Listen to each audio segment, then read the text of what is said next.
All right, so the A's lost today to the Tampa Bay Rays in extra innings. The Rays won in 10 innings by a final score of 9-8 over the A's. It was a very, very good game. It stings a little bit, it hurts a little bit losing like this. The A's had an opportunity to win it, but the Rays, a very scrappy team, won it, scoring 2 runs in the 10th inning.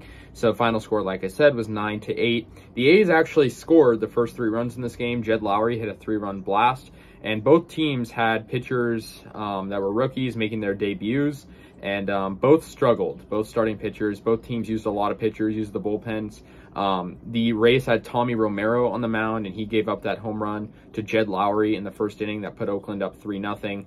After 2 walks, put 2 guys aboard, and then Lowry drove them all in, including himself.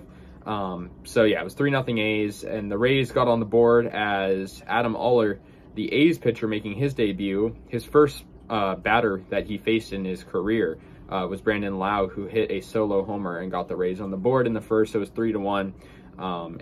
Yeah. So yeah, it was 3-1 at that point. And then in bottom of the second, the Rays got another run by Taylor Walls, getting an RBI single. So it was 3-2 at that point. And then Adam Oller, who continued to struggle, did horrible in this game, allowed a 3-run G-Man Choi homer in the bottom of the second inning. So it's 5-3 Tampa Bay Rays, and suddenly they take the lead. And then later than that, Jacob Lemoyne came in for the A's pitching from the bullpen, and Brett Phillips got a solo homer. So it's 6-3 Rays, and the A's are down. The A's had a pretty convincing comeback, though. I mean, really convincing, to the point where they almost won this game.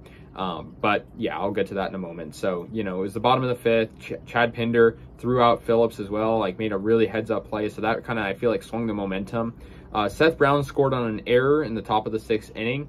And it was a really, honestly, unlucky play for the Rays. I mean, their catcher Zunino kind of lost track of the ball, and Seth Brown scored when Piscotty was hitting. So it's 6-4.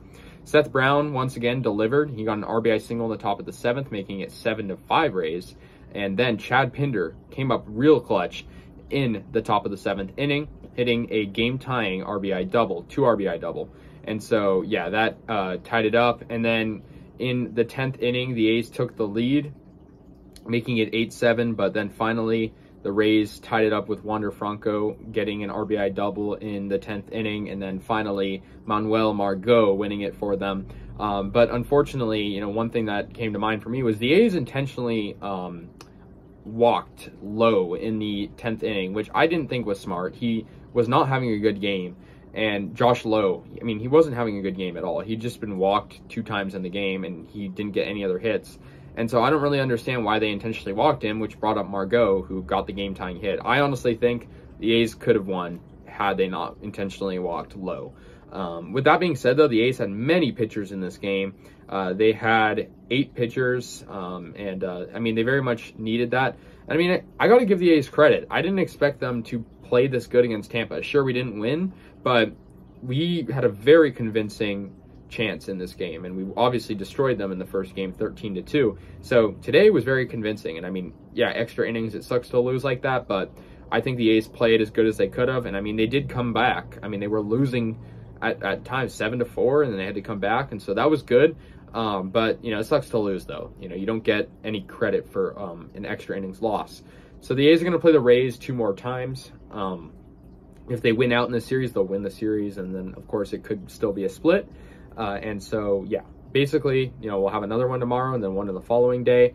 So yeah, the A's lose 9-8 to the Tampa Bay Rays, fall to 2-3 on the season. Rays moved to 4-1. They're still doing good, but A's almost won today, and it was a slugfest for both teams. I mean, 13 hits for the Rays, 8 for the A's, and unfortunately the A's couldn't get it done, but it was a close game. So anyways, guys, let me know your thoughts on this game. I'll see you guys later, and yeah, go A's.